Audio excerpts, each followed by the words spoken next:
feel lonely deep inside, and I wanna talk about it.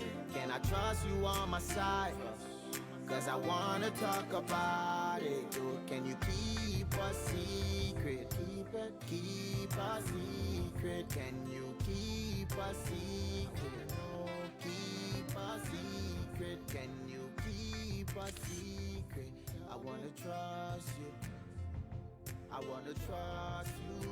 So can you keep my secret? You see this road gets tough, gets cold, but still never lose that hope. You got everything it takes and more. You're not alone in this war. Help is on the way every other day. You can lean on my shoulders, cause you are superhuman. You got my trust, and together we can be stronger. So we can talk about it. Yeah, we can talk about it, yeah. So we can talk about it, yeah, let's talk about it, yeah. I feel lonely deep inside, and I wanna talk about it. Can I trust you on my side? Cause I wanna talk about it. Can you keep a secret? Keep a secret. Can you keep a secret? Keep a secret. Can you keep a secret? I wanna trust you. I wanna trust you.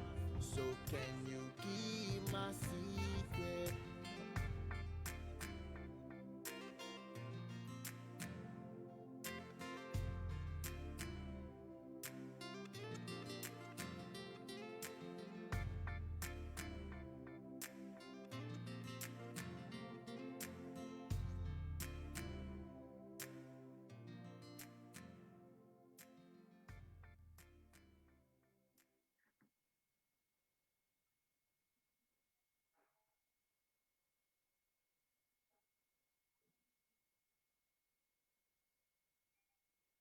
Hi, everyone, and welcome to Psychcast Diaries.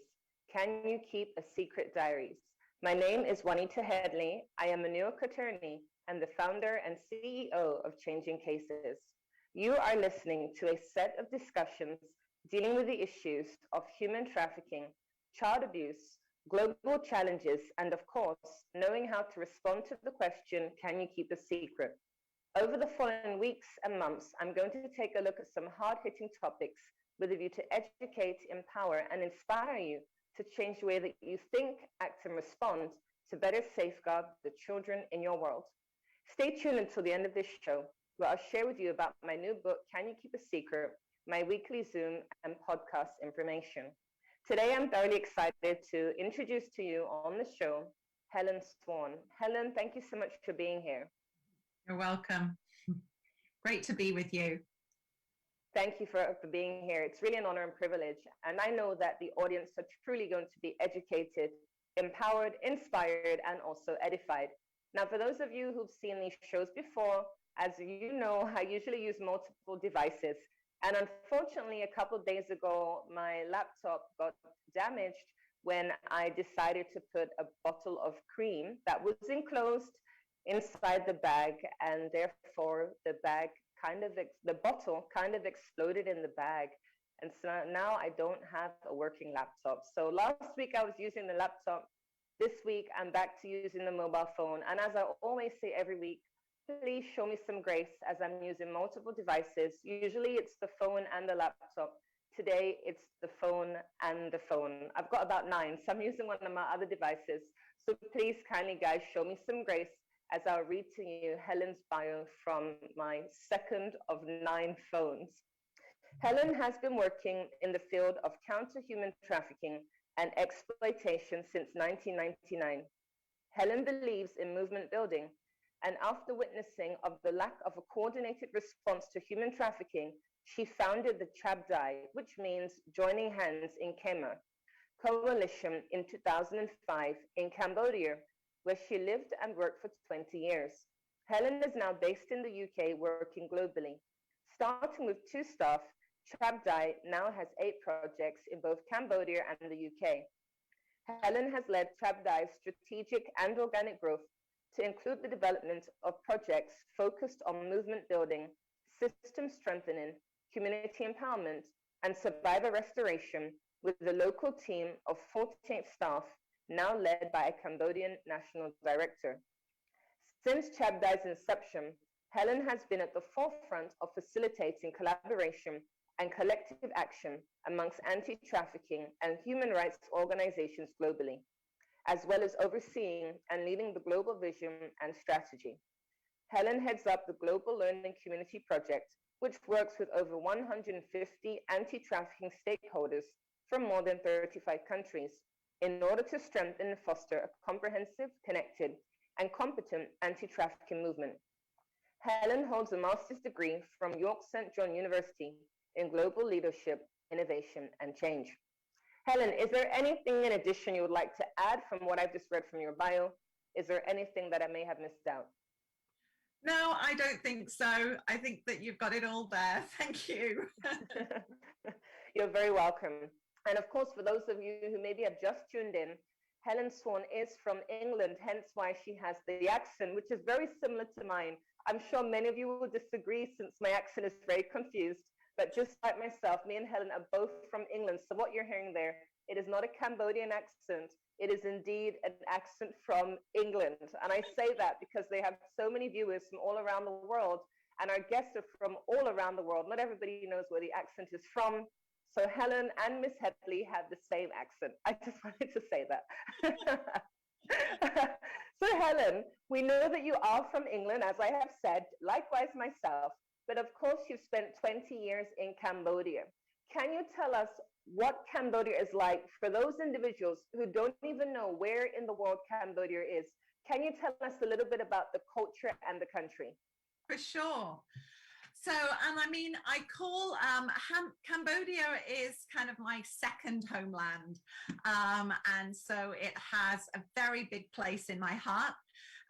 Geographically, Cambodia is in Southeast Asia. So it's east of India, west of China.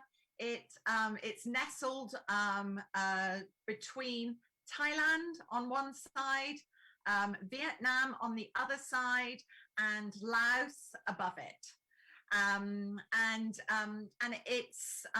it's a remarkable country that has a lot of tragedy in its past.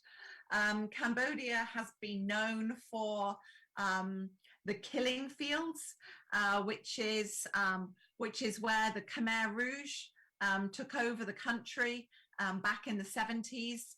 And during that reign of terror, the Civil War years, more than 3 million people died. Some obviously were tortured and executed, but a lot of people died of starvation during that time as well. So a lot of people remember Cambodia for its tragic past. But I think that it's also important to know that Cambodia has emerged from that.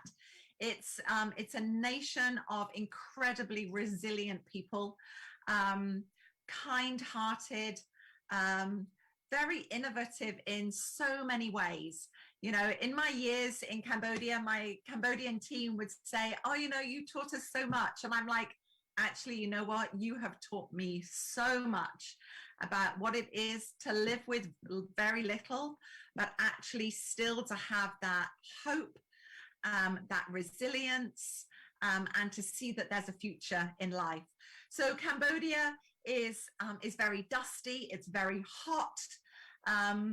Quite often it's very smelly, a lot of rubbish out on the streets, lots of dogs barking lots of the time. It's a country that lives a lot of its life outdoors because of the heat and because of the weather. And so I always find that it's a country that it just feels very open, because as you just drive up the streets, you see everybody's doors are open. There's like small shops at the fronts of people's houses. They're cooking food out on the street and sitting on little chairs at the fronts of their houses, drinking water and coffee with each other. So it's a collective culture, as opposed to, you know, often the global north is very individualistic in its culture, but Cambodia is very collective. And so you see lots of generations living together, grandparents and aunts and uncles and families, lots of grandparents taking care of children while the parents work. So it's a very collective culture. You know, of course, I'm biased. I'm going to say it's a beautiful culture. And thank you for sharing. And likewise, I've spent time in Cambodia, not half as long as 20 years, and it truly is very beautiful.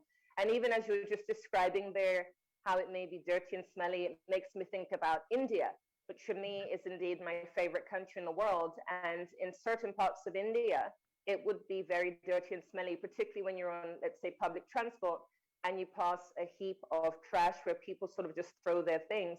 However, despite that, I feel that it is a beautiful country. And that's one thing I want to encourage our listeners to understand, that no matter that there may be poverty or that there may be areas in the country where it doesn't shine its beauty, there is always positives. There's always the good side of a situation. And when we think about India, there's a lot we can learn from their culture, particularly when it comes to things such as, for example, recycling, and even the fact that now in India, in certain parts, it's illegal to have plastic bags.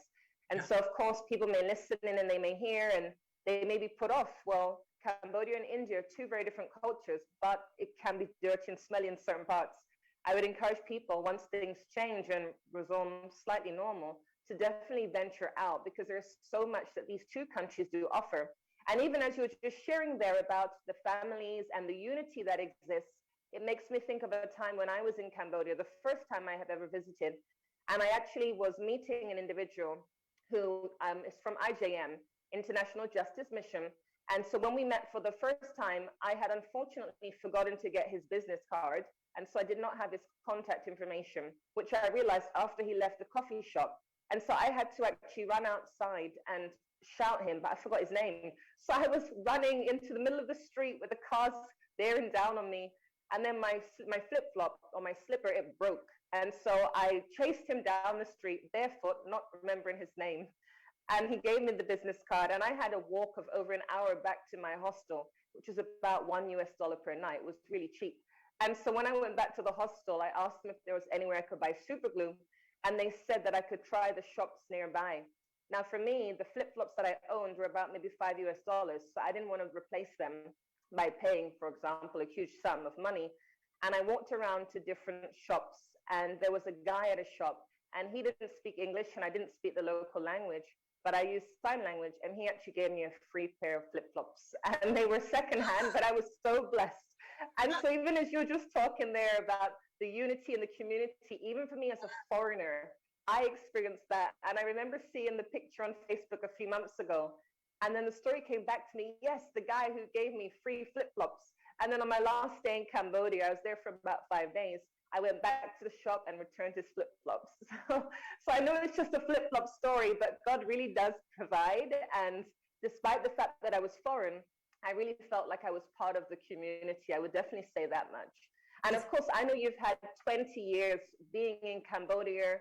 Can you tell us some of the highs and lows? What were some of the challenges of being in Cambodia, particularly as a foreigner when you first arrived? Yeah. Well, of course, I mean, you mentioned a couple, you know, arriving, well, first of all, arriving on a one-way ticket with my husband and I and our 4-year-old daughter and our 6-month-old baby. And so, yeah, arriving on a one-way ticket, not knowing when we were going to go back to England, it was about 3 years, I think, until we went back, was a massive culture shock. And then just not knowing anything, not knowing the language, not knowing how to get around, not knowing anything about the culture at all was a massive challenge. And when I first went to Cambodia, there weren't that many foreigners, and so I would get like stopped and pinched and touched, and people were like, oh, especially if I went out into any of the rural areas, and some of them hardly had ever seen a foreigner.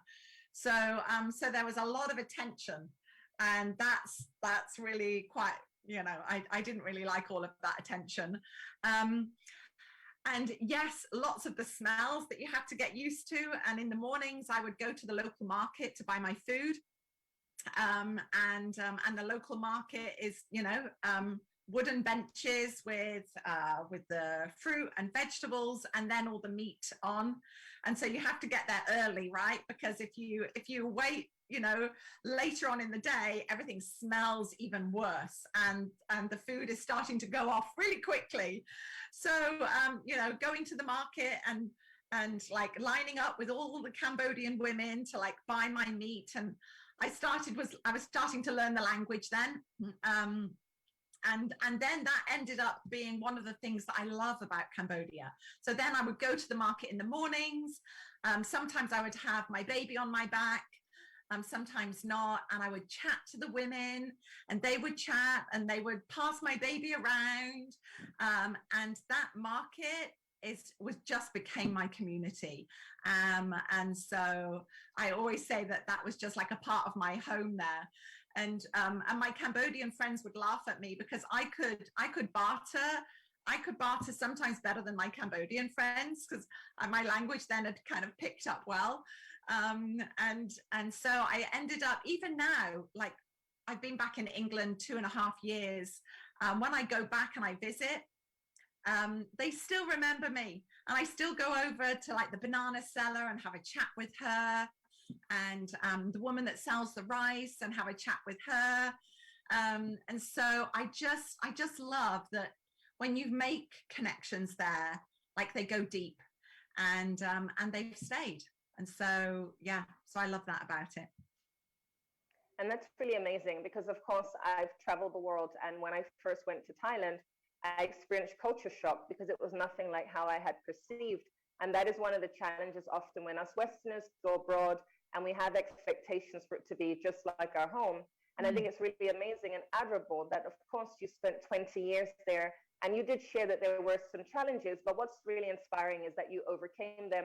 And most of all, what I want the listeners to pay attention to is the fact that you had the right attitude, you embraced the culture, you learned the language. Instead of going there expecting them to become like you went there and you truly immersed. And I think that's a really commendable and very encouraging and inspiring thing that you did, because I know that for myself, when I first went to Thailand, I wasn't making the efforts you were making. So I'm feeling slightly convicted here by what you say.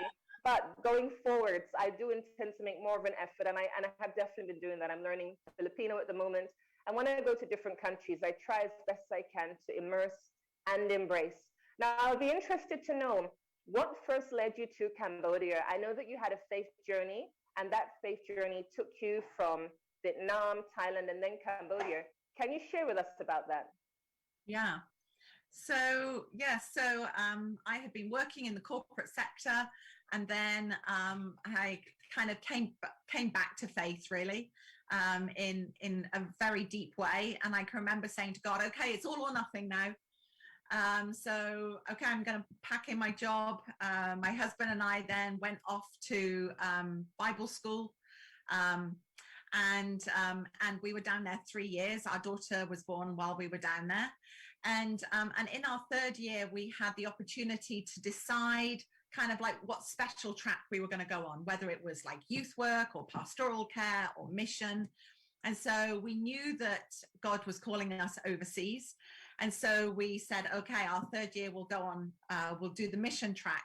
And now part of that is to do an internship, sort of outside the UK. So we had prayed about that, and really had a sense that at that time God was taking us to Southeast Asia. And specifically for me, I had a heart for Vietnam. So we approached a mission organization, and made our way with our 2-year-old daughter. We were heading over to Vietnam, Thailand, and Cambodia. Because of course Vietnam was more challenging as a country to have Western missionaries, they said you must go to Cambodia first, and prove yourself in Cambodia for a month or so, and then we'll let you go to Vietnam. And so we went to Cambodia. This was in 1997.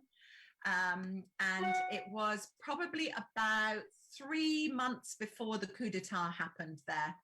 And so it was tense. And there had been a lot of foreigners who'd been kidnapped. And so they had said that, you know, there was a curfew in the evening, you shouldn't go out, and you needed to be really careful. So, and I can remember actually our first night in Cambodia, my husband had gone off to teach English in a blacked out taxi so that people wouldn't see there was a foreigner in the taxi. And I was at the guest house, the mission guest house with our daughter, and I heard gunfire for the first time. You know, I grew up in England. We don't hear gunfire, right? And so so they had said, you know, if you hear gunfire, you need to get under the bed. So, you know, I'm trying to coax my 2-year-old under the bed. Okay, we're going to play a game under the bed. So, you know, bringing toys under the bed. I don't even know how many hours we spent under the bed while the gunfire was happening outside. So, so then we spent some time in Cambodia looking at some projects, and we realized, you know, wow, there was a lot of work that, you know, that needed to be done in Cambodia. There was a lot of challenges, and in our last week, our daughter contracted German measles there. There wasn't any health clinics, Western health clinics. So they said, you know, we recommend you kind of like head out to Vietnam a little bit early, because then at least you can get some healthcare for your daughter. So I can remember like taking off from Phnom Penh airport, which was like a little hut then, basically, and thinking, oh, okay, I never want to go back to Cambodia. That's it. I'm done with Cambodia. Vietnam, here we come. So we went to Vietnam. We had a really amazing time meeting some missionaries there. We were looking at doing business as mission, and setting up a business school there. And then after we'd finished our time in Vietnam, we went to Thailand. And really our time in Thailand was to kind of debrief and to see what God was saying to us and where he was leading us. And my husband had said, you know, I really think that it's Cambodia. I was like, what? You got to be joking. Cambodia? It was terrible there. And after a couple of days, I actually felt like God was starting to convict me that it was Cambodia. And I can remember saying to God, okay, if you want me to take my 2-year-old daughter back to Cambodia, I need this written in triplicate from you. Like, I'm not going there on a whim. And so one evening I was actually in a prayer meeting, because it was a mission retreat place in Thailand. I was in a prayer meeting, and I was arguing with God again, as I quite often do. And I heard a voice behind me, and the voice behind me said, "This is the way, and walk in it." And I turned around, and there was nobody behind me. And I went back to our room, and I found the verse in Isaiah where it said, "Whether you turn to the left or to the right, you will hear a voice behind you saying, 'This is the way, and walk in it.'" And it was like, from that moment, it was like, okay, God, that is the written in triplicate. I have no doubt at all that you want us in Cambodia. And so we came back to England, and we said to everybody, okay, Cambodia it is. And within like maybe 3 weeks of us being back in England, the coup d'etat then happened in Cambodia. And so everybody was then saying to us, well, you're never going to go to Cambodia now. I was like, oh yeah, we are. We're definitely going to Cambodia. They're like, no, you can't go now. Yeah, Cambodia it is. So that was kind of our journey of faith to Cambodia.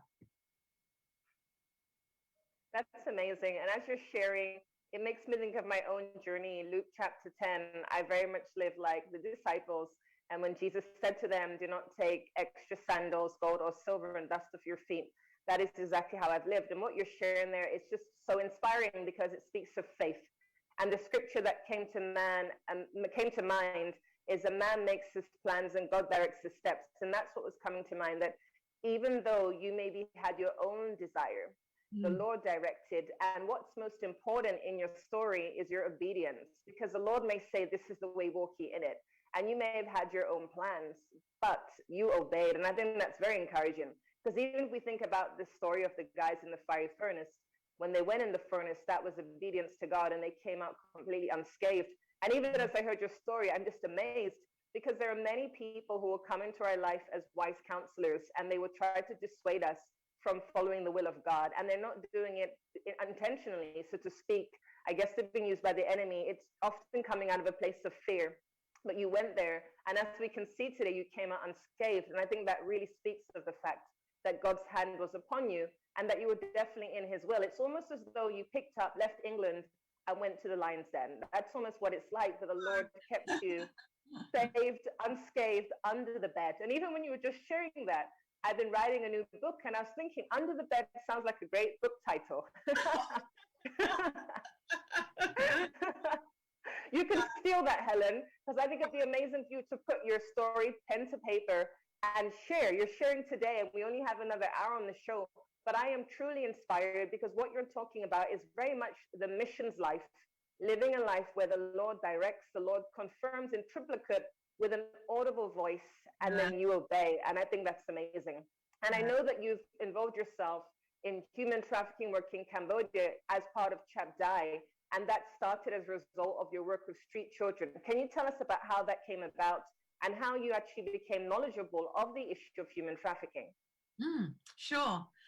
Yeah, so the mission agency that we went out with had a small NGO in Cambodia, and they were working with street kids, with orphans, and one of the programs that they had with street kids was it was pretty awesome. It was this mobile drop-in bus.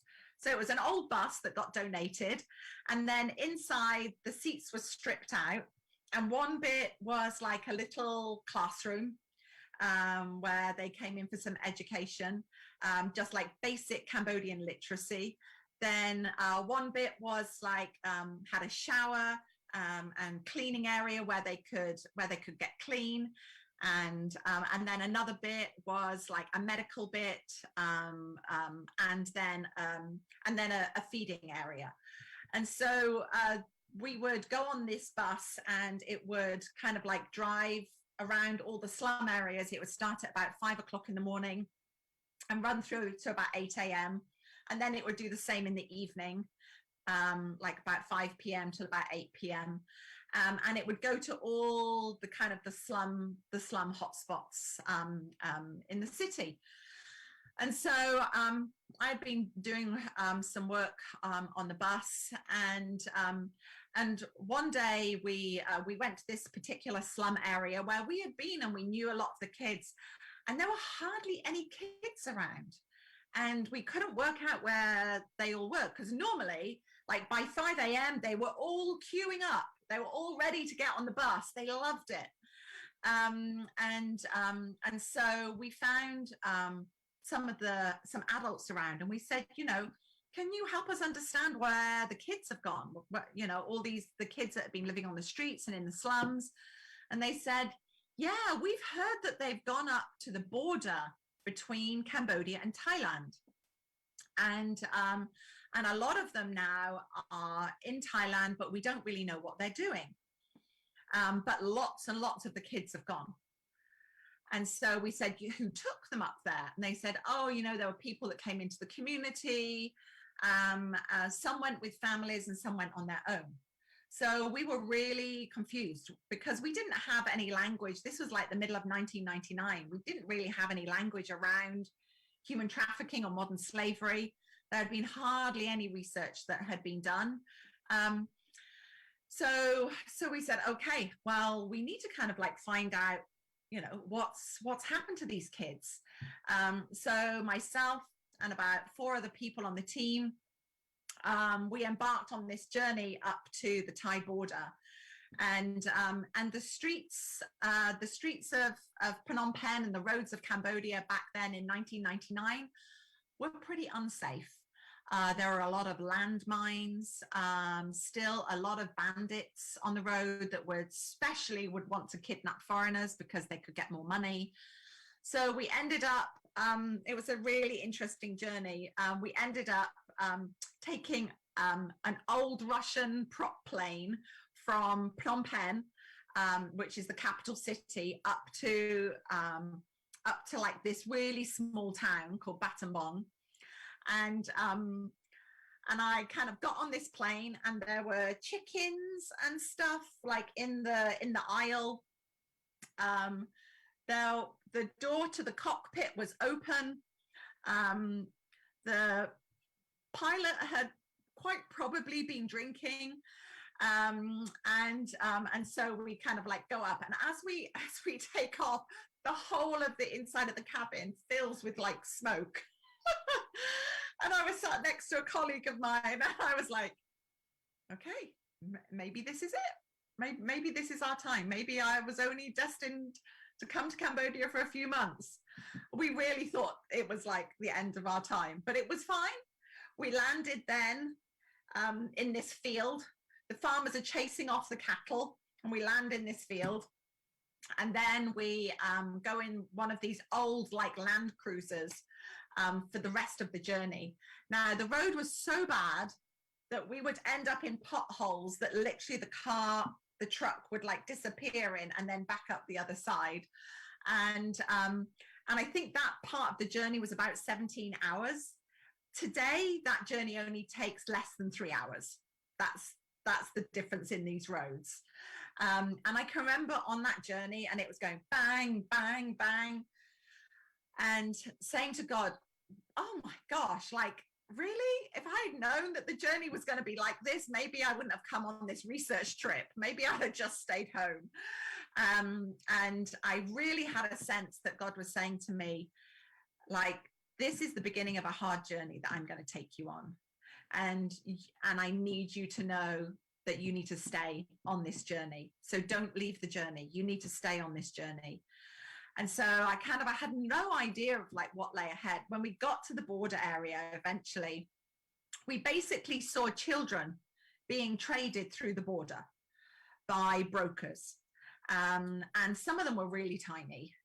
And so they would be with like older siblings. Some of these children would be traded through the border and would be like carrying on the inside of their clothes drugs. Some of them would be carrying other goods through the border, knowing that the police are less likely to stop them.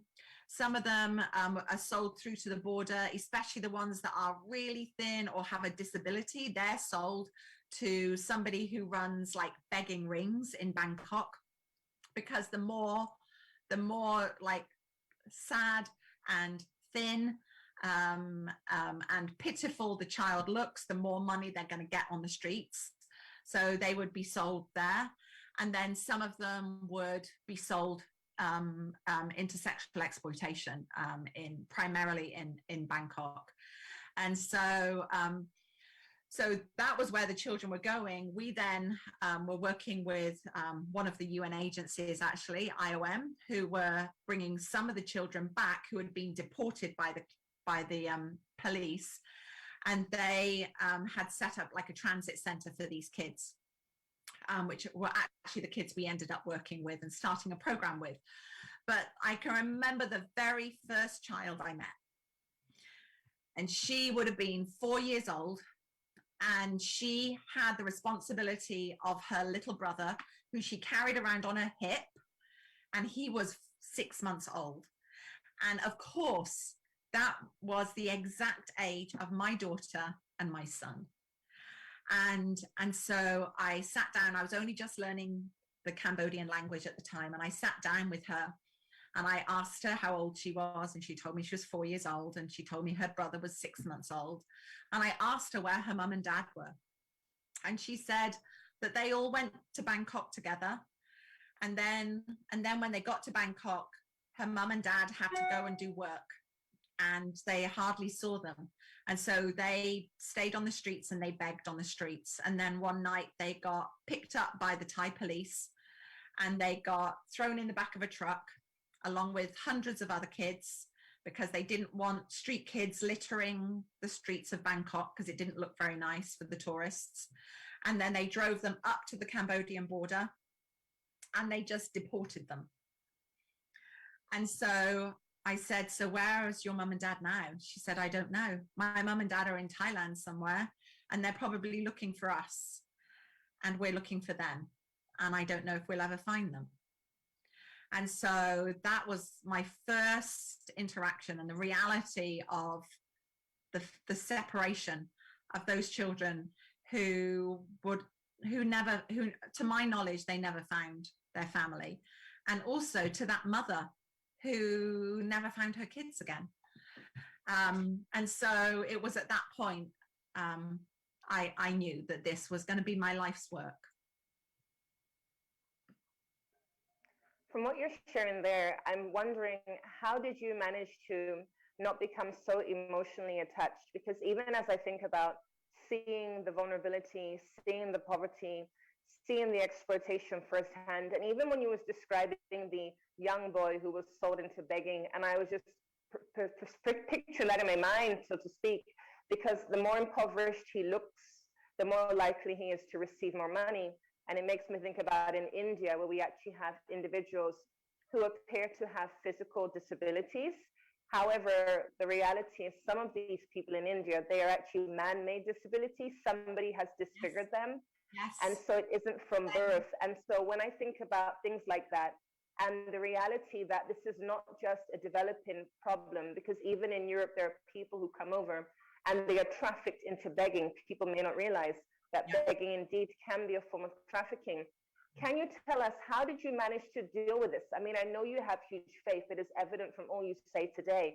But did you ever have sleepless nights? Were you ever traumatized? How were you able to continue day to day without not just having a meltdown or a breakdown? Yeah. And honestly, I still have sleepless nights. I still do. And one of the prayers, probably one of the most dangerous prayers that I ever prayed, was, God, never make it that my heart is hard towards these issues. I can remember somebody saying to me, who was a missionary in Cambodia, and every time the street kids would come up, I would try and buy them food and things like that. And I remember him saying to me, it's okay, after a while, you won't really notice it. And I can remember thinking, no, I never want to get to a place where I see a street child and I go, ugh, a street child. Well, you know, so I prayed that would never happen to me. And it never has, but it's also a massive burden, right? Because like whenever I look at any of those children, like I'm always moved by what it is. And I think that the thing that keeps me going as well is knowing that actually, if I'm paralyzed by that emotion, I'm not any help to them.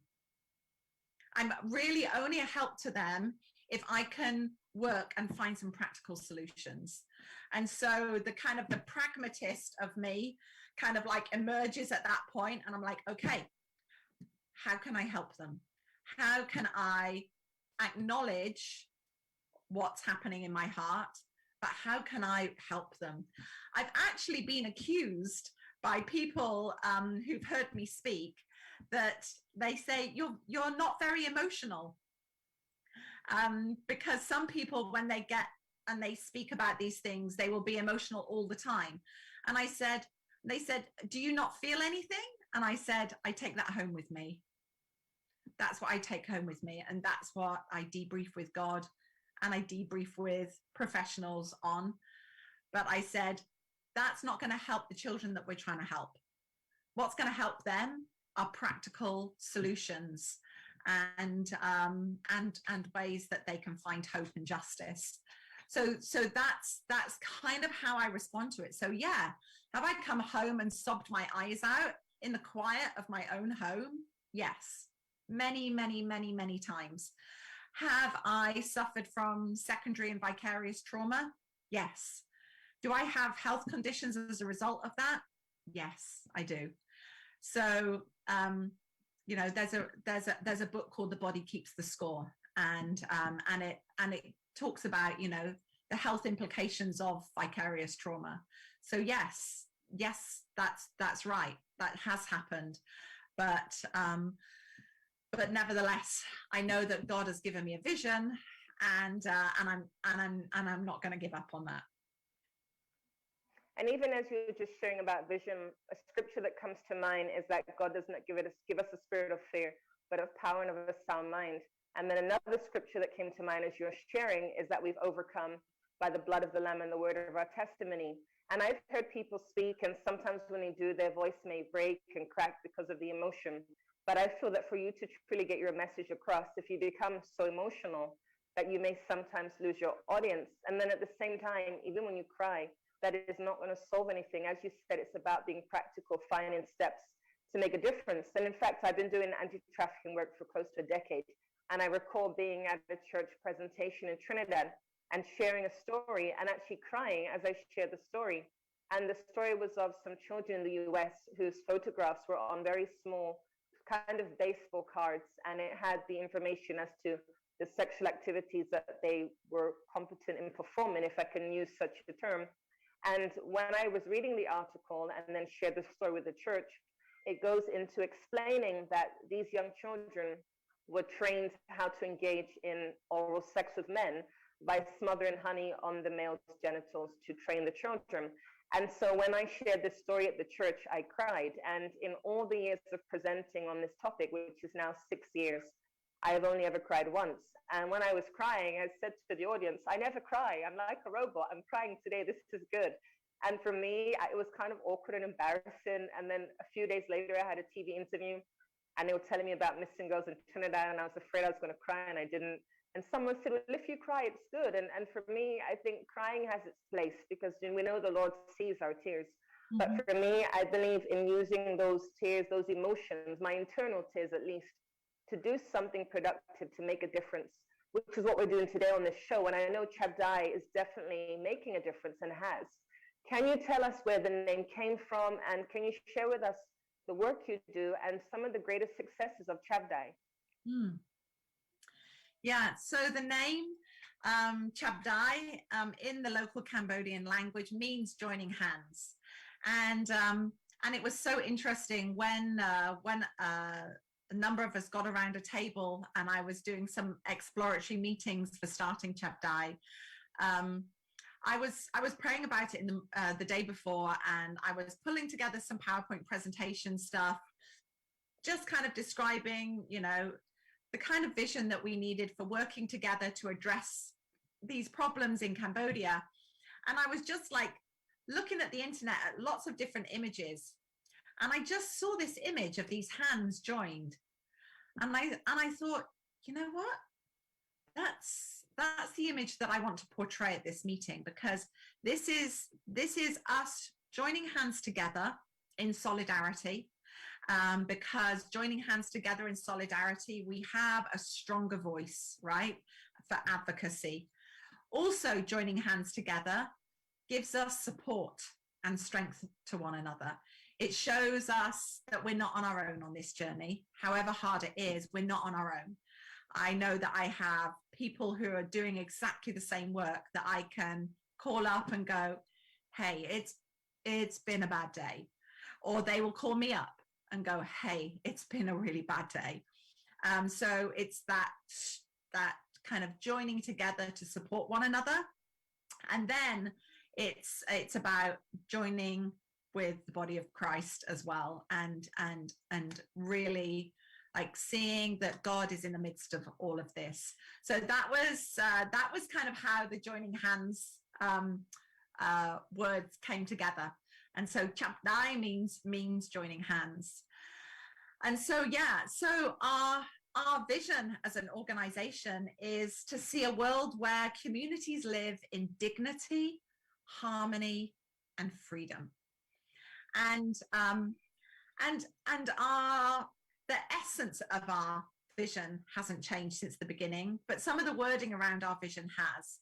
And when we first started, we were focused, like the wording was all around human trafficking. But we realized that, often for communities who are vulnerable to human trafficking or people who have survived human trafficking, it's often one of many crimes that they've experienced. It's often not the only one. Many of them have been victims of abuse or other forms of exploitation.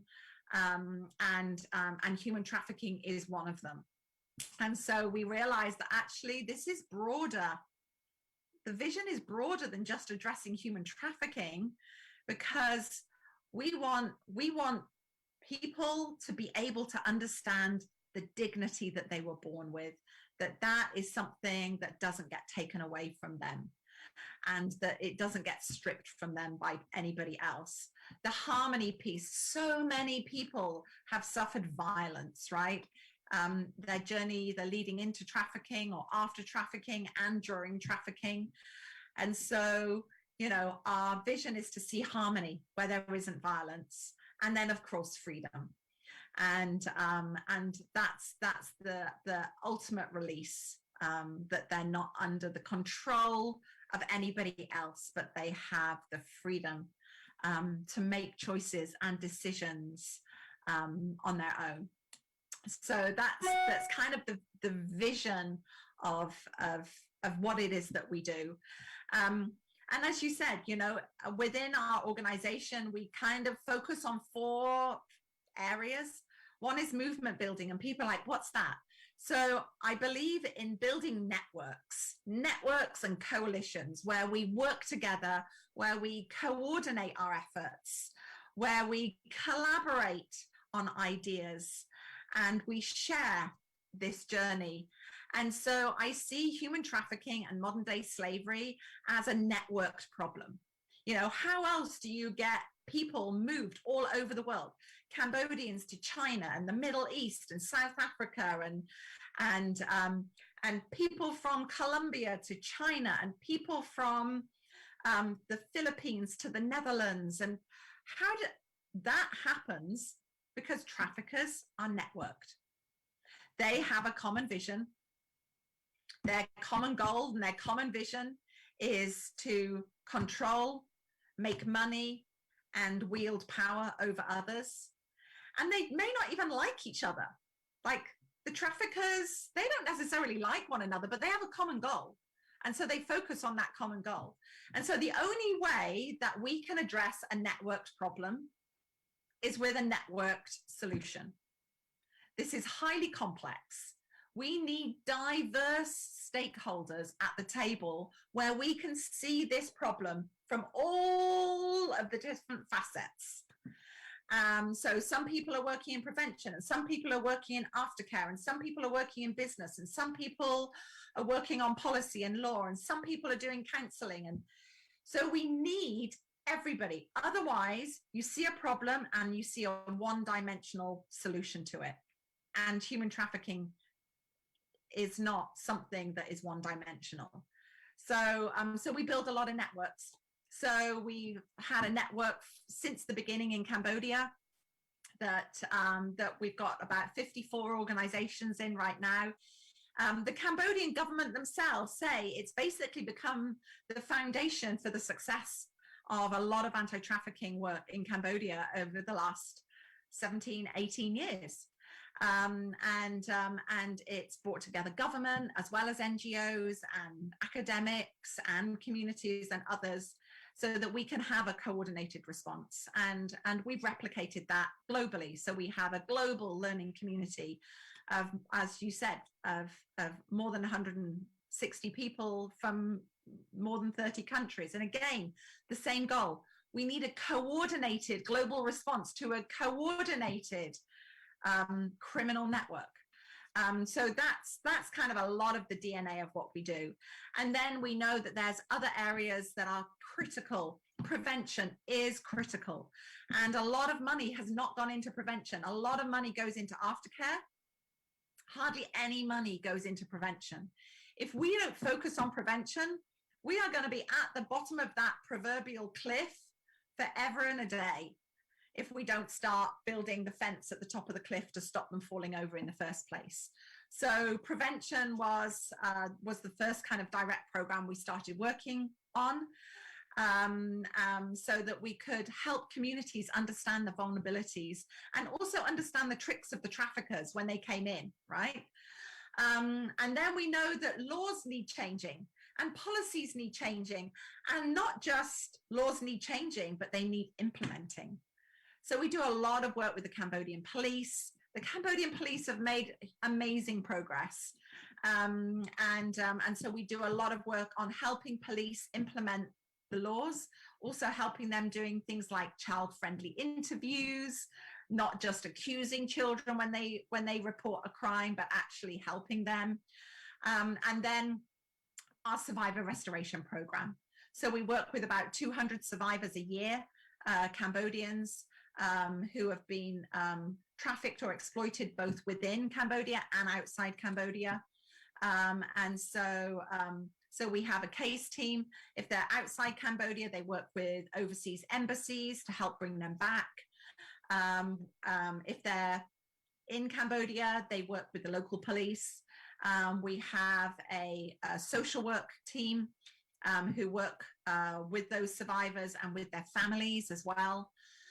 And we have a lawyer and a legal team who work to get these cases through the public justice system, which is incredibly challenging, so that those families and the survivors can see justice.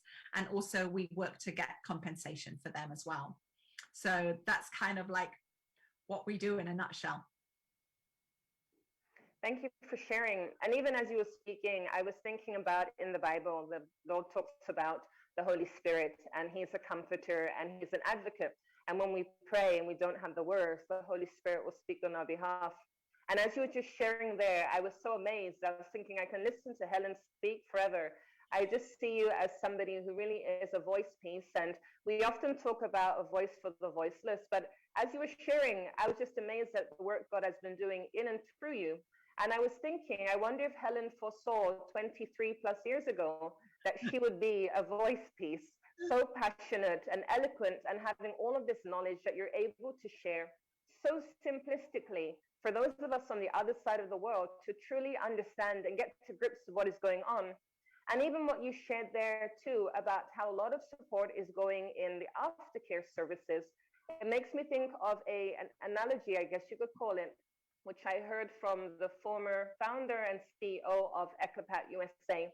And she spoke about a river, and at the end of the river, there were people who would see these babies that were drowning and would collect them. However, she said that the purpose of ECOPAT is to go to the top of the river and to find out what is causing the babies to be there in the first place. Now, that, of course, is not a true story. It's just an idea for us to understand that the aftercare is more or less the rescuing at the end, but the work that is truly important starts at the top of the river to prevent those people from being exploited, abused, and trafficked.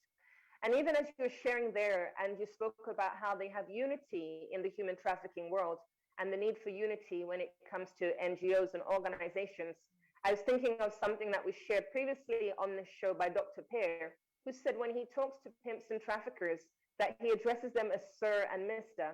And often they see themselves as businessmen who are providing a service.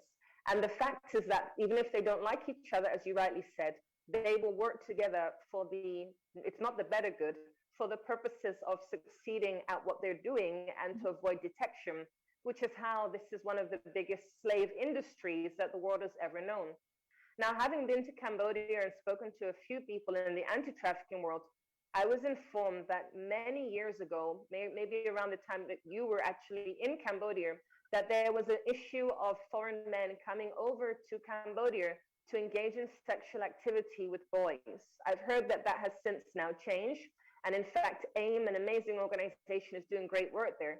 But can you share with us a bit about the previous issue of foreign men engaging in sexual activity with underage boys? Yeah, well, there's a couple of things here. You know, I think it's really important to know that in any nation, those who are abusing more than anybody else are the nationals. So I'm saying that before I talk about the foreign men, because in Cambodia, the ones who are abusing children the most are Cambodians. In the UK, they're Brits. So, you know, in every country, the primary perpetrators of these offenses are the nationals, of course, because if you look at any nation, the foreigners are only going to make up a really small percentage. So yes, There absolutely was a lot of men who would come to Cambodia for to buy sex with boys and girls. I'm actually pleased that you talked about the boys, because it's so interesting. I think if you just say to somebody, tell me what a victim of human trafficking looks like, they would go, small Asian girl. You know, quite often they would think of a girl. But we know that boys have been exploited so much, and often have just not been the ones who have been at the forefront of research or education. When people are talking about this, they're often talking about girls. And we know that within our own research, that actually boys have carried as much shame as girls. And there's this thing of the, oh, well, boys don't carry the shame because they all love sex, and so they're okay. And it's like, it's so far from the truth. And those boys have said, you know, if we share, people will laugh at us and they won't believe us. If the girls share, then people will have pity on them. And so yes, so there's been a lot of exploitation of boys. But what has happened, which is the good news over the last kind of, 10, 15 years, is that there have been a lot of convictions of foreign pedophiles, both in Cambodia, but also in a lot of source countries of the pedophiles. So the US has prosecuted quite a lot. So has Canada. So has the UK, Australia, and so this has become so so broadly known about now that a lot of perpetrators would not go to countries to buy young children now in the same way that they did before, because there is a far better clampdown and levels of prosecution that are happening. And so I think it's really important for us to acknowledge that, because I think that sometimes media has portrayed this in a way that it's spoken too much about the details of what happens to children, and even that in itself can actually draw a perpetrator to a particular country. So there have been books written, there have been media articles that have gone out that have basically been, this is where you can go to buy sex with a child. And that, of course, was not the intention of the author. But I think that when you do anything and you're putting information out there, you have to know that it's going into the hands of everybody. It's not just going into the hands of those who are like appalled by this and who want to address it, but it will also go into the hands of those who want to perpetrate it. And so it's really good that we can actually say this message now, that there are many more prosecutions that are happening, and there's really zero tolerance of this now in a lot of Southeast Asian and other global South countries. And actually, I'm glad you pointed that out, because it makes me think about the whole sex tourism. And when we think about sex tourism, what people may not realize is that there are actually, I wouldn't go so far as to say legitimate companies, but there are places people can go, particularly online, where you can find sources or you can find resources for places you can go and you can receive the services of a child. In fact, there is a very famous case in the Philippines of Australian Peter Scully, who made Daisy's Destruction, and his former girlfriend Lizel, who was recently arrested 1 or 2 years ago. She was actually a sex tour guide, and so she was giving her own body to foreign men. However, prior to that, when she was a child, she had been a victim of sexual exploitation and prostitution. And so when I think of that story, it makes me think that it is highly possible that being a child who was victimized and exploited herself, that may have led her or caused her to end up being vulnerable and susceptible to the lure of Peter Scully, and she indeed became a perpetrator herself. And even as I think about that particular story, it reminds me of the issue that we do have in Cambodia. I'm not sure if it still exists, of the Vietnamese community, particularly where parents used to, or maybe still, sell their children into the sex industry. Can you share some more on that, particularly? Is it still going on today? And what exactly does that look like? Yeah, there's been quite a lot of work around that. Yeah, there's also a piece whereby for the sake of the safety of my staff on the ground in Cambodia, there's actually some things that I can't really talk about. This is one of them, but one of the things that I can say is that there are a lot of people who are working on this issue. For example, we have Vietnamese staff member, and we've done a lot of prevention within those Vietnamese communities. And we're actually seeing progress in some of those Vietnamese communities. There are still a lot of challenges. We did do a piece of research in 2006, which I can reference, where in those communities there was a massively high percentage of families who were selling their children. But it was pertinent to just a few communities in Cambodia, and they weren't. This was not in Cambodian communities, but actually in those ethnic Vietnamese communities.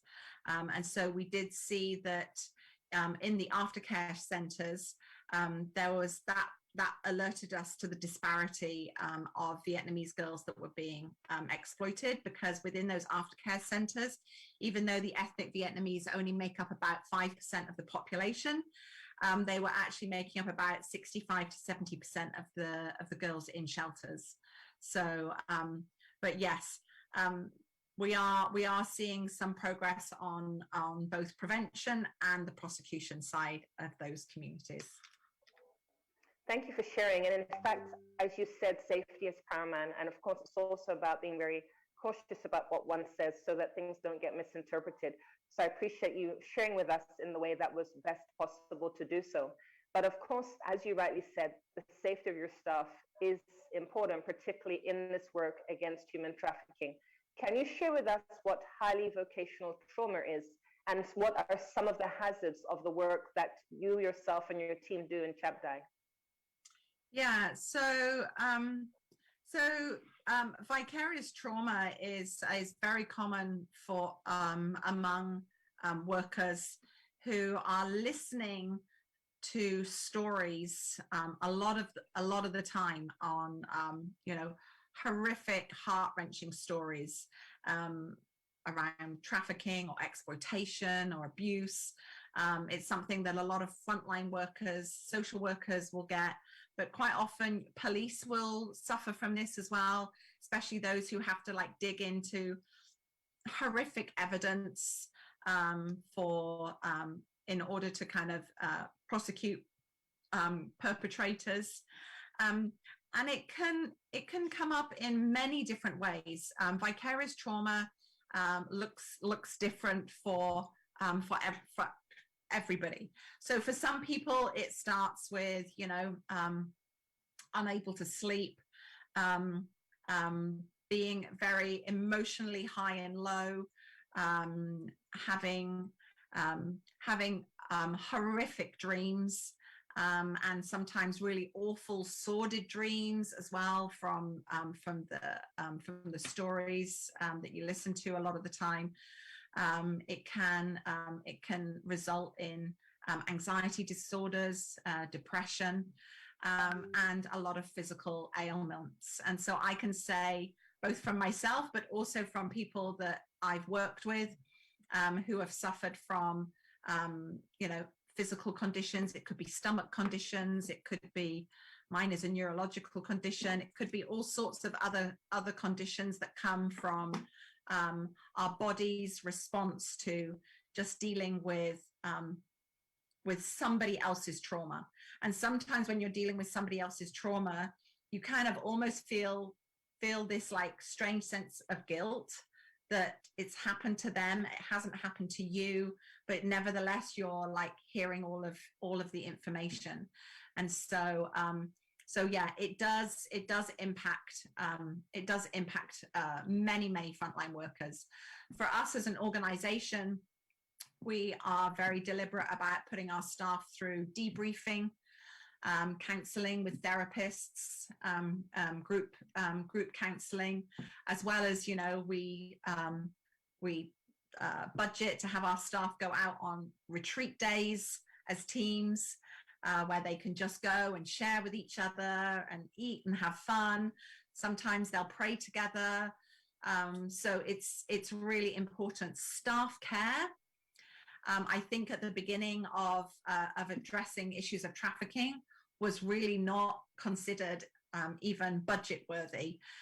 And so we saw lots of staff burnout. I can remember in my first 2 years seeing a Cambodian girl have a massive mental breakdown, and she was working in one of the aftercare homes, and she just there's just stories after stories after stories, and interacting with those girls, she ended up being sedated because the Cambodian hospitals didn't know what to do with her. And yeah, that was my like wake up call to this, and to say, okay, we need to address this. And we're still talking about this as a movement where we need to do it even better. And of course, self-care is really important. We know that God is a healer, but we also have to take practical steps, as the Bible talks about faith and action. And it's not good to over-spiritualize, because of course, prayer does have its place. But there are skilled individuals like Christian counselors and therapists who can enable individuals to deal with the trauma of hearing a person's story or having been through the experience of exploitation or abuse.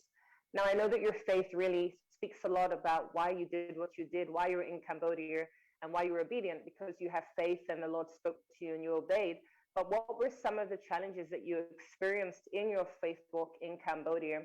And how did you deal with the naysayers? Because of course, there will always be people who will say things to you well-meaningly, but however, it is definitely contrary to what God has told you to do. Yeah, I mean, I think for me, I know that God gave me a vision for this. And so through everything, I'm like, I know that this vision is still there. And I know that, you know, these are the good works that have been prepared in advance for me to do by God. And I know that. And it does carry a big weight and responsibility, but I know for a fact that this is what God has given me as the vision for my life. And so I guess that kind of like goes round to you know, how I've coped with naysayers. And honestly, when people say, I kind of laugh now. They're like, well, that'll never work. You could never do that. You're doing what in your project? No, that'll never work. And so my response is, well, I'll never know unless I try, right? And so yes, I've had a lot of naysayers, but also people are like, you should do this, and you should move in this direction, and you should do this and do this. And so I think that it's important to like consider people's feedback, so that we don't become like arrogant and like stuck in our ways. But I filter it through the vision that I know that God has given us for this work, and then kind of like, okay, is there something that I need to learn? And if there's something that I need to learn, I need to listen and to take that in. But I think when people come with just something that's very negative at the beginning, I'm like, well, let's just kind of like see where the possibilities are, rather than like, I'm somebody who looks at an opportunity rather than a roadblock. Yes, there are tons of roadblocks in this, but I'm always like, yes, but there's always an opportunity somewhere. So I guess I'm very kind of like glass half full kind of person, even after all these years of working on this. And as you were sharing, I was just thinking that with God, all things are possible, and we can do all things through Christ who gives us strength. However, sometimes that gets misquoted because we can't sort of fly unless we're in an airplane. So, of course, there is context. But I believe in wisdom, and the Bible talks about wise counsel. And there are people who are so well meaning. And if God can speak through a donkey, he can use anybody to be used by him to be Yeah. able to give you information and advice that actually lines up with what you're doing. But I think that is truly important. Being a person who is positive, optimistic, Philippians 4, it's about focusing on those things that are good, true, honorable. And so I think that's amazing because in life we will come up against stumbling blocks. And even just yesterday, I was sharing with a friend that sometimes delays are not denials. The Lord allows things to happen so that he gets the glory. Would you say that there is a scripture that truly has encouraged you those 20 years? Or is there a specific chapter in the Bible or story that really has been something that has been a strong foundation for you in this faith missionary journey that you led for 20 years in Cambodia? Yeah. I mean, I would say the one I go back to is Isaiah 58. And this actually was something that God gave me way before I went to Cambodia, and continues to remind me of, right? It's not this the kind of fasting I've chosen, to loose the chains of injustice and to untie the cords of the yoke, to set the oppressed free and to break every yoke, to share your food with the hungry, to provide the wanderer with shelter, clothing the naked, and not turning away from your own flesh and blood. And then it goes on to the next bit that says, if you do away with the yoke of oppression and the pointing finger and malicious talk, and if you spend yourselves on behalf of the hungry and satisfy the needs of the oppressed, then your light will rise in the darkness and your night will become like the noonday. The Lord will guide you always. He will satisfy your needs in a sun-scorched land, Cambodia, and will strengthen your frame. And that is it's the chapter that I go back to. I mean, there's all sorts of verses that like pop up for me at the times that I need them the most, right? But this one is one that I go back to time and time again. And it reveals God's heart for justice and righteousness, right? Would you say that you feel that you've accomplished all that the Lord has set before you? Because for me, as you're speaking, I'm thinking about when the Lord takes you home, hopefully not anytime soon, but that he will truly say to you, Helen, well done, good and faithful servant. Do you feel that you've fulfilled all your duties, or would you say there's still so much more that the Lord has for you to do on this earth? Yeah, I think that I think it's interesting. I don't know if you've ever read The Dream Giver by Bruce Wilkinson. Yeah, it's a really interesting book. It was a book that somebody gave to me just as I was setting up Chab, and I got pretty sick at that time. And it's written kind of in the prose of Pilgrim's Progress, about a man called Ordinary who lives in the land of familiar, and he gets a dream, and the dream giver leaves him this feather on his windowsill, and it's the symbol of the dream, and it's about Ordinary's journey, which is just it's a book that you should read. It's amazing. It goes through all the giants and all of the obstacles and everything else, and the time that he spends with the dream giver, and the dream giver helps him understand that the dream isn't his. The dream actually belongs to the dream giver. And then he ends up going to the land that the dream giver led him to, where it's the land of nobodies. And over the years, Ordinary is living in that land, and they're becoming somebodies, and other ordinaries are coming and helping them. And then one day, the dream giver takes him to a gate, and he says basically, this is the next dream for you, Ordinary. And the next thing he says to Ordinary is, well done, good and faithful servant. And it was that was my kind of like journey coming back to the UK. I had no intention of leaving Cambodia until God started stirring my heart and saying, it's time for the next dream. And so I came back to the UK to start the next dream. I feel like that dream in Cambodia was accomplished, but I know that I'm in the middle of the next dream, and I don't know how many different dreams God has got for me, but I'm trying to be faithful in the dream that He's got me in the midst of right now. That's really cool. And I'm so happy to hear that, because I really believe that the Lord is going to continue to use you. And I have faith you have many, many, many more decades on this earth to continue your amazing work. Because it sounds so morbid when the Lord takes you home, but I pray that's no time soon, so that you can have an even bigger impact in the next dream God has for you. Yeah, I mean, I really, last year I had the wonderful opportunity of having 6 weeks sabbatical, and I was really, I spent, you know, a lot of time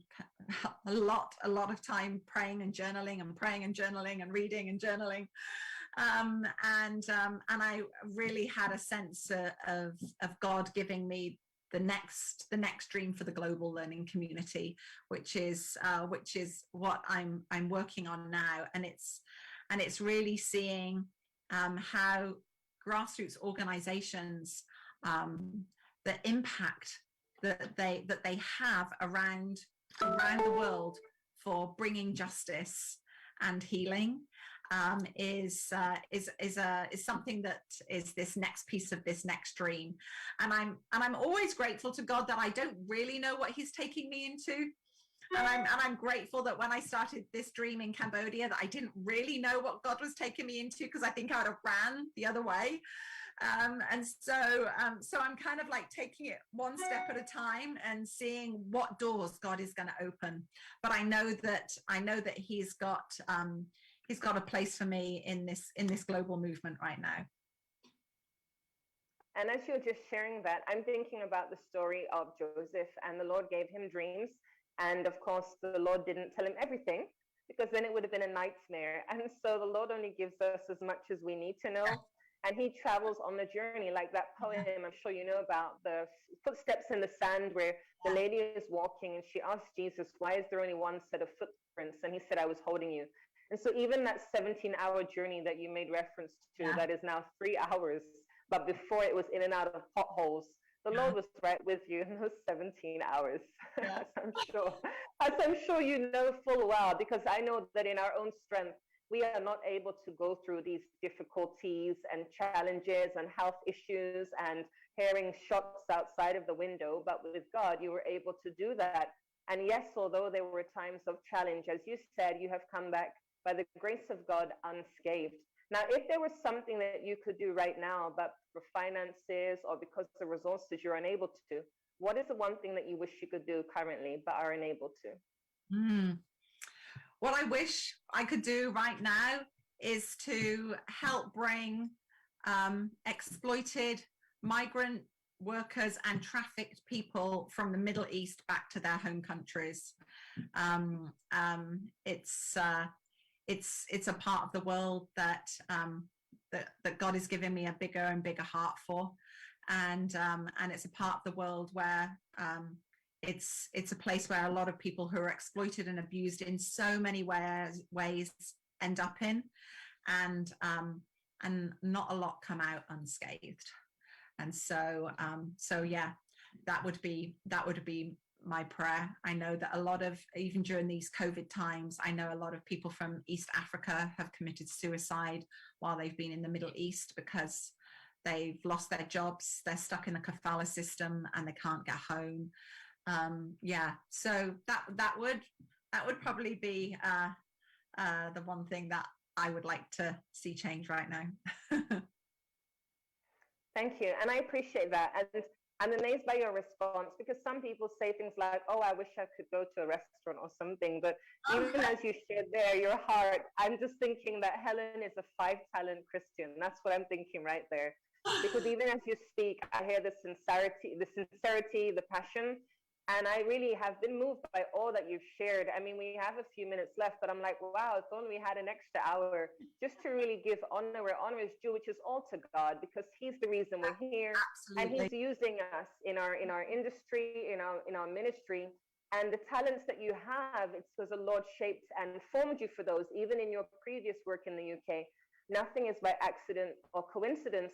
And in fact, I do know that there is actually a publication coming out in the Dignity magazine in the US. Can you tell the listening viewers how they could get a hold of a copy of that and what is actually going to be shared in that publication? Yeah. So one of the things that I really believe we need to be doing within this movement is research, good research. Good research informs good programs, and good programs inform much better responses to those at risk and those who've survived trafficking. So about nearly 12 years ago, we embarked on a ridiculously huge, ambitious research project that all the naysayers said don't do. It was a 10-year research with 128 survivors of sex trafficking in Cambodia, 80% female, 20% male. The youngest at the time was 6, the oldest nearly 30. And so we tracked their lives for 10 years, both when they were in the shelter and then when they went back to the community. And even after 10 years, our attrition level was still less than 25%, which most researchers would say, wow, because these are highly traumatized and transient populations as well. But they came to trust our research staff so much that they were, they would consider them friends. And if they went overseas again, they would come back. The first thing they would do was call up our research team and say, I'm back. They would call them up if they were in a crisis, or call them up when something great had happened. And so over the 10 years and even now, when we're not collecting new data right now, we're still producing papers from the data that we've got. And you can find those on our website, chabdi.org. So we've got it's called the butterfly research.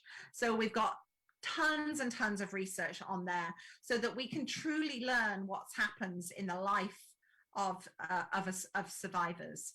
And it's amazing because there is a journal called Dignity that is published by Dr. Donna Hughes and the Rhode Island University there, and you can Google the Dignity Journal. I believe it's going to be June. We thought it was going to be April, but I think it's going to be June. But actually, they are dedicating an entire journal to I think 7 or 8 of our papers on this topic, because the sad thing is that there is hardly any longitudinal research around the world, and so this is one of the few. And so yes, you can go on and you can subscribe to that Dignity Journal. Thank you. And even as you're sharing that, another scripture came to mind. I feel like we're at church. Another scripture that came to mind was, people perish for lack of knowledge. And it's amazing that this research has been done, and it's amazing that the publication will be coming out, because that's how we can learn and understand about the issue, understand survivors, how better to help and interact and support them. Now, in the last 30 seconds or so, do you have any final words, anything you'd like to say before we end today's show? Yeah, I just think, I think we also need to remember that trafficking and modern day slavery actually intersects with every part of our own lives as well. So it's not just something out there that it's all about people who are buying sex, but actually each one of us are a part of the problem. Each one of us has to consider what chocolate we buy, what clothes we're buying, what coffee we're buying, what's going into the mobile phones that we buy, who's been making this. And so we're all a part of the problem. And I think that it's really important that we all acknowledge that. But the other thing is that we're all a part of the solution.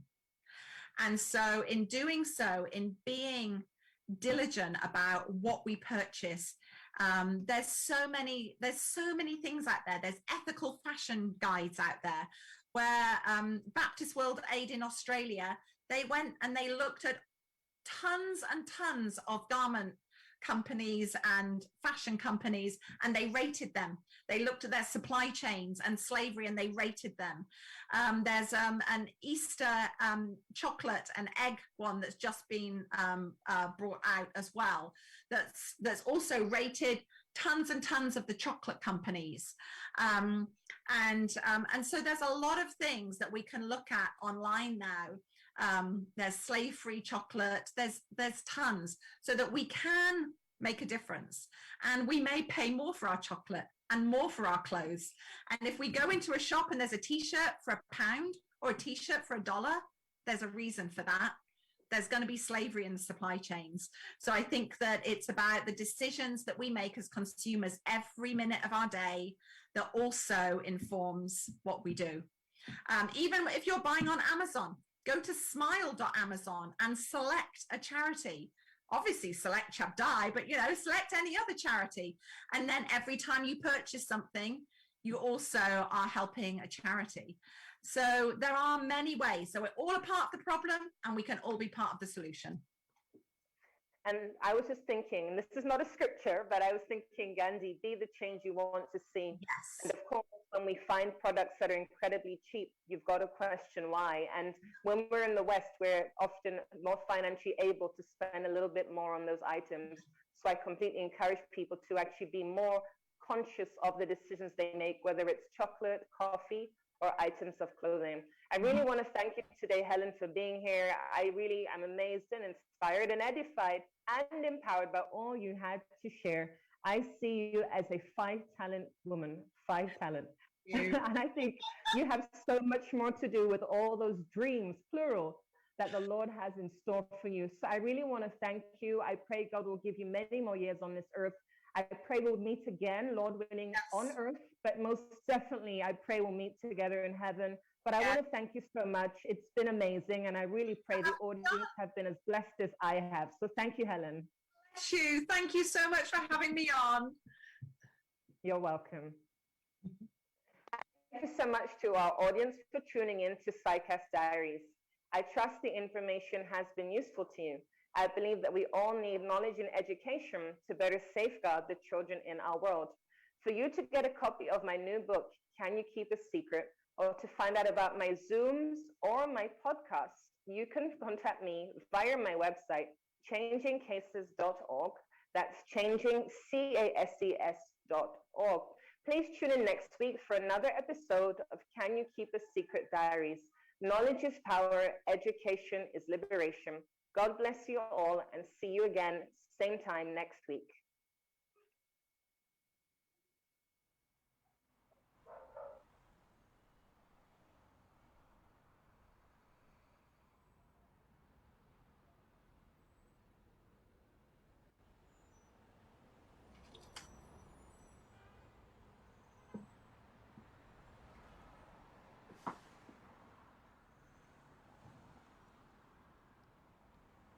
Thank you, Helen, so much. That was really amazing. You're like awesome. That was great.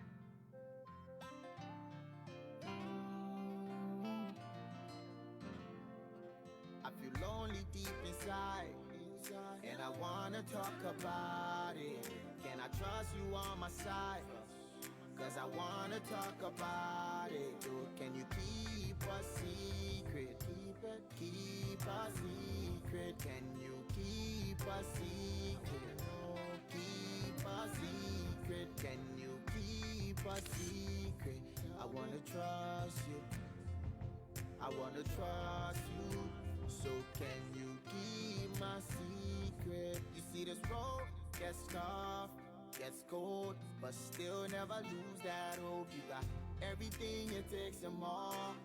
You're not alone in this war. Help is on the way every other day. You can lean on my shoulders, cause you are superhuman. You got my trust, and together we can be stronger. So we can talk about it. Yeah, we can talk about it, yeah. So we can talk about it. Talk about it, yeah, let's talk about it, yeah. I feel lonely deep inside, and I wanna talk about it. Can I trust you on my side?